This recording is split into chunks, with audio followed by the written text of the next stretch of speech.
नमस्कार। मैं assistant professor doctor अंतिमा आप सबका बहुत बहुत स्वागत करती हूँ आपके अपने चैनल पीएचडी 2026। मतलब अब आगे आने वाले जो सालों में आपको पीएचडी में एनरोल होना है, तो पूरी प्रक्रिया क्या होगी, एडमिशन कैसे होगा, कब होगा, क्यों होगा, बेसिक एलिजिबिलिटी क्या होती है, यहाँ से लेकर के पीएचडी पूरे होने तक सभी का एक-एक प्रोसेस हम इस वीडियो में डिस्कस करेंगे। जो भी प्रश्न अब तक के आए हुए हैं, मैंने उस पर भी इस पर वीडियो में बात करी है। साथ ही जो भी अन्य प्रश्न पीएचडी से रिलेटेड हो सकते हैं, उस पर भी। तो सबसे पहले अ, इन प्रश्नों की यदि मैं बात करूँ तो एलिजिबिलिटी क्राइटेरिया क्या होता है? यदि आपको पीएचडी करनी है, तो सबसे पहले कहाँ से करनी होती है? सभी यूनिवर्सिटी, जितनी भी यूनिवर्सिटी हैं सभी यूनिवर्सिटी पीएचडी की अपनी सीट जो वैकेंसी है वो निकालती है। उसके लिए बकायदा यूनिवर्सिटी उसका एक विज्ञापन जो है वो वैकेंसी की तरह प्रॉपर निकालती है एडमिशन के लिए फॉर्म। अब ये सीट यूनिवर्सिटी विशेष में भी हो सकती है, यूनिवर्सिटी से जो संबंध कॉलेज है, महाविद्यालय है, वहां पर भी हो सकती है। ठीक है, आपको उस फॉर्म पर अप्लाई करना होता है और फिक्स्ड सीट के साथ निकलती है जिसका पूरा ब्यौरा उस पूरे एप्लीकेशन फॉर्म में आपको मिलता है। ठीक है, तो आपको वहां पर अप्लाई करना होता है, कुछ फीस होती है और उसके बाद आप उस सीट के लिए जिस विषय से आप पीएचडी करना चाहते हैं उस सीट के लिए आप अप्लाई कर। ठीक है, तो अप्लाई करने के लिए आपका बेसिक एलिजिबिलिटी होना क्या चाहिए? पहले बात तो आप पीजी पास होने चाहिए। ठीक, पीजी आप पास होने चाहिए। कहीं पर इसकी कुछ मिनिमम प्रतिशत है, 55% सामान्यतः माना जाता है कि आपकी इतने होने ही चाहिए यदि आप पीएचडी करना चाह रहे हैं। तो ऐसे कोई बाध्यता नहीं है, लेकिन आपकी 55% तो कम से कम हो, ये उचित है ताकि आपको कहीं भी आगे भी कभी कोई बाधा उत्पन्न ना हो। उसके बाद यदि आप नेट क्वालिफाई हैं, तो आप इस सब डिमांड को और पूरी करते हैं। हालाँकि अब जो है जब आप यूजीसी नेट की परीक्षा देते हैं तो उसकी 3 क्राइटेरिया है, जिसमें पहला है जेआरएफ, फिर है आपका ओनली नेट और तीसरा है आपका ओनली फॉर पीएचडी। ये 3 क्राइटेरिया है। तीनों ही क्राइटेरिया में यदि आपने इस परीक्षा को पास किया है, तो आप पीएचडी के लिए अप्लाई कर सकते हैं। अब इन तीनों में क्या डिफरेंस है, वो मैं आगे ज़रूर बताती हूँ। ठीक है, तो आपने पीएचडी के लिए अप्लाई कर दिया। अब एडमिशन प्रोसेस क्या है इस पर बात करें। तो देखिए एडमिशन प्रोसेस का सीधे है कि अब जो है वो परीक्षा सबसे पहले एंट्रेंस एग्जाम होता है। ठीक है, एंट्रेंस एग्जाम करवाए जाते हैं। पहले के समय कुछ सालों पहले के की यदि बात करूं तो एंट्रेंस एग्जाम में जेआरएफ को छूट भी मिलती थी। जेआरएफ एग्जाम्प्टेड होते थे इस एंट्रेंस रीटेन परीक्षा से। कुछ जगहों पर अभी भी छूट है, लेकिन ज्यादातर यूनिवर्सिटी जो है अब वो नेट, यदि आप नेट हो ओनली फॉर पीएचडी हो या जेआरएफ हो, सभी की रिटेन परीक्षा लेती है। तो सबसे पहला स्टेप क्या होता है, आपने अप्लाई कर दिया और उसके बाद फिर आपकी एक रिटेन परीक्षा होगी। ये परीक्षा कैसी होती है, जैसे आपका यूजीसी नेट की परीक्षा होती है, उसी सिलेबस के अकॉर्डिंग वैसे ही जो पेपर होता है लगभग वैसा ही 99% पेपर जो वैसे होता है, उसी के आधार पर आपका एंट्रेंस एग्जामिनेशन भी उसी पेपर के अकॉर्डिंग होता है। पेपर का लेवल थोड़ा कम ज्यादा भले हो, ठीक है। आपने एंट्रेंस एग्जाम देते हैं।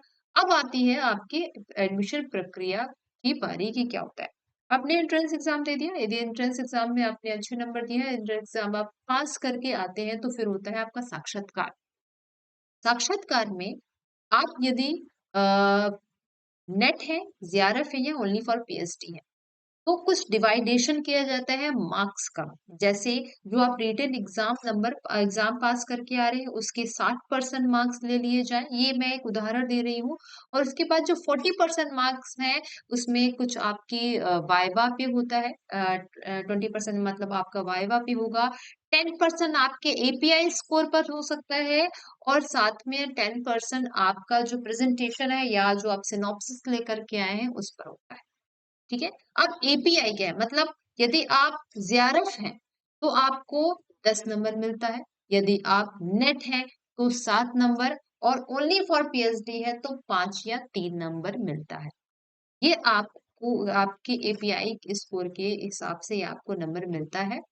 उसके बाद आपका साक्षात्कार होता है। साक्षात्कार में दिए हुए नंबर के अकॉर्डिंग सब मिला करके आपका रिटेन, आपका जो एपीआई है वो, और उसके बाद आपका इंटरव्यू मिला करके फाइनल जो है वो मेरिट बनती है, और उसी के आधार पे आप चयन होते हैं। ये एक आदर्श प्रक्रिया है जो ज्यादातर विश्वविद्यालय फॉलो करता है। ठीक है। अब आपने एडमिशन ले लिया, जो अगला यहाँ पे प्रश्न है वो है फेलोशिप कौन कौन सी ले सकते हैं। तो यदि आप जेआरएफ है तो क्लियर है कि आपको जूनियर रिसर्च फेलोशिप, जो कि यूजीसी देती है एक हैंडसम अमाउंट के संग, वो आपको मिलता है। अब जेआरएफ के अलावा आप कौन कौन सी फेलोशिप ले सकते हैं? जेआरएफ के अलावा यदि कुछ यूनिवर्सिटी ऐसी है, सेंट्रल यूनिवर्सिटी मोस्टली ऐसी है, कुछ स्टेट यूनिवर्सिटी में मिलता है, जो यदि आप जेआरएफ नहीं है, आप नेट क्वालिफाई भी है, तो भी आपको पीएचडी करने के लिए 8 से 12,000 तक की फेलोशिप मिलती है। लेकिन ये आपको पहले अपनी यूनिवर्सिटी में देख लेना होगा कि वहां पे दिया जाता है कि नहीं। उसके अलावा यदि आप किसी कैटेगरी विशेष से बिलोंग करते हैं, तो एचआरडीसी के कई सारे ऐसे फेलोशिप हैं जहाँ पे अप्लाई कर सकते हैं, जैसे ओबीसी, एनएफसीएल ओबीसी में भी मिलती है। ऐसी राजीव गांधी के जो फेलोशिप है वो आपको ऐसी कैटेगरी पे मिलती है। एसटी कैटेगरी के लिए कुछ फेलोशिप ऐसी है। तो अलग अलग फेलोशिप आप जो है उसके लिए भी अप्लाई कर सकते हैं। फेलोशिप पे मैंने एक कंप्लीट वीडियो अलग से भी बनाया है, इसका लिंक इस वीडियो के डिस्क्रिप्शन में भी या इस वीडियो के कमेंट सेक्शन में दे दूंगी, आप वहां पर भी देख लीजिएगा। यदि इसके अलावा भी फेलोशिप से रिलेटेड आपके कोई और भी प्रश्न है, आप मुझे बता सकते हैं, मैं उस पर जरूर एक सेपरेट वीडियो बना दूंगी। उसके बाद आता है आपका एडमिशन हो गया। एडमिशन होते ही पीएचडी में सबसे पहले जो होता है वो होता है 6 मंथ का कोर्स वर्क होता है। ठीक है। पूर्व में यदि जो बच्चा एमफिल किया होता था उसको कोर्स वर्क करने की आवश्यकता नहीं थी, पर चूंकि अब एमफिल का जो कोर्स है वही खत्म कर दिया गया है, तो सभी बच्चों को ये 6 महीने का कोर्स वर्क करना जरूरी होता है। इस अवधि में आपको बताया जाता है कि रिसर्च कैसे होता है, रिसर्च की प्रक्रिया क्या होती है, पूरी तरीके से आपको पढ़ाया जाता है। और इसके बाद इस कोर्स वर्क की 6 माह के बाद परीक्षा भी होती है, जिसमें आपकी थ्योरी और प्रैक्टिकल दोनों तरह की परीक्षा होती है। इस कोर्स वर्क को पास करना अनिवार्य है। यदि आप एक बार में पास नहीं कर रहे हैं तो आप दो बार में पास कर लीजिए। 3 7 30 30 कुछ यूनिवर्सिटी 2 ही मौका देती है, कुछ यूनिवर्सिटी 3 मौका देती है। आपको आपकी पूरी पीएचडी के दौरान कोर्स वर्क को पास कर लेना अनिवार्य होता है, क्योंकि पीएचडी सबमिशन के समय में आपका ये कोर्स वर्क का रिजल्ट भी लगता है। ये याद रहे, ठीक है। अब कोर्स वर्क का ड्यूरेशन कितना है? 6 महीने का, ये मैंने क्लियर कर दिया। पीएचडी का ड्यूरेशन कितना हो सकता है? तो पीएचडी की अगर ड्यूरेशन की बात करें तो फेलोशिप आपको कितनी मिलती है? हम जानते हैं जेआरएफ की फेलोशिप आपको 5 साल मिलती है, अन्य फेलोशिप जो है वो लगभग इसी टाइम के हिसाब से 5 साल मिलती है। लेकिन पीएचडी का क्या टाइम ड्यूरेशन होता है? पीएचडी मिनिमम जो है वह 3 साल है, और इसकी मैक्सिमम अवधि सामान्यतः तो 5 साल है, लेकिन आप कुछ कंडीशन में आप इसको 6 महीने के लिए और एक्सटेंड कर सकते हैं। 6 6 महीने के करके आप 2 से 3 बार इसको विशिष्ट परिस्थिति में एक्सटेंड भी कर सकते हैं। इस दौरान आपको अपनी पीएचडी पूरी कर लेनी चाहिए, नहीं तो उसके बाद जो कंडीशन होती है वो ज्यादा विवादित हो सकती है। आपको कई जगह से कई तरह के परमिशन लेने पड़ सकते हैं। तो सामान्यतः आप ये प्रयास करें कि आपकी पीएचडी 5 साल के अंतर्गत कंप्लीट हो जाए। ठीक है। थीसिस एंड वाइवा प्रोसेस क्या होता है? सबसे पहले देखिए, जब हम इंटरव्यू देने जाते हैं, जब आप पीएचडी के एडमिशन के लिए जा रहे होते हो, तो एक आप हाइपोथेसिस, एक टॉपिक का चयन करके जाते हैं। उस टॉपिक का जब आप चयन करते हैं तो उस पे आप एक सिनॉप्सिस बनाते हैं। ठीक है। जब आपका एडमिशन में होता है तो आपको एक गाइड मिलता है, सुपरवाइजर। ठीक है। वो गाइड के साथ आप डिस्कस कर सकते हो कि आप किस विषय पे पीएचडी करना चाहते हो, किसी टॉपिक विशेष जो आपका पसंदीदा है, जिस पे आपकी रुचि है, उसको लीजिए, और उस पर प्रॉपर एक चैप्टराइजेशन तैयार होता है। जैसे पुस्तक की अनुक्रमणिका होती है ना, उसी प्रकार से पूरा एक चैप्टराइजेशन तैयार होता है। जो 6 से 7 या अध्यायों का ये पूरा का पूरा चैप्टर हो सकता है। अब इन्हीं के अध्याय के अकॉर्डिंग आपको अपनी पूरी पीएचडी करनी होती है। अब ये भी प्रश्न आता है कि मैम, जो सिनॉप्सिस है उसमें परिवर्तन कर सकते हैं कि नहीं? देखो, सिनॉप्सिस के मूल में आप परिवर्तन नहीं कर सकते हो। सिनॉप्सिस के जो सब चैप्टर है, या कुछ पुस्तक में आपने कम ज्यादा कर दिया है, किसी टॉपिक को आप थोड़ा सा परिवर्तित करना चाह रहे हो, जो सब टॉपिक है उसको करना चाह रहे हो, तो वो आप कर सकते हो। सिनॉप्सिस के मूल या टॉपिक के मूल में कोई परिवर्तन नहीं होता है। ठीक है? तो इसी पूरे सिनॉप्सिस पे आपको पूरी की पूरी 4 से 5 साल की पूरी पीएचडी करनी होती है। आपकी पीएचडी आपने लिख लिया, तो फिर जो आपको अपनी यूनिवर्सिटी में पहले इन्फॉर्म करना होता है, अपने गाइड को इन्फॉर्म करना होता है कि आप पीएचडी सबमिट करना चाहते हो, तो आप एक फॉर्मेलिटी होती है जिसे प्री पीएचडी कहते हैं, उसके अंतर्गत आप अपनी जो डेटा जो लिखे रहते हैं वो अपने गाइड को देते हो और वो जो है उसको एक रीचेक करता है, एक मीटिंग होती है डीआरसी जो मीटिंग होती है उसके में आपकी उस प्री पीएचडी के फॉर्म को लाया जाता है। ये जो 6 महीने की अवधि होती है, कहीं-कहीं 6 महीने की, कहीं 3 महीने की भी अवधि है। 6 महीने की अवधि आपको दी जाती है कि भाई अब मिनिमम आप इतने समय के दौरान अपनी फाइनल पीएचडी लिख कर के जमा कर देंगे, ठीक है? उसके बाद आप अपनी फाइनल पीएचडी लिख कर के जमा करते हैं। तो वो जो थीसिस होती है, वो थीसिस 2 एक्सटर्नल के पास चेक करने के लिए जाती है, ठीक है? जो आपकी पूरी जो एक्सटर्नल होते हैं, वो आपकी पूरी थीसिस को चेक करते हैं और उसके बाद जब वो अपनी संस्तुति भेजते हैं आपके विश्वविद्यालय या आपके विभाग को कि हाँ, ये पीएचडी ठीक लिखी गई है, इसको आगे प्रोसीड किया जा सकता है। फिर आपका होता है फाइनल वाइवा। ठीक है?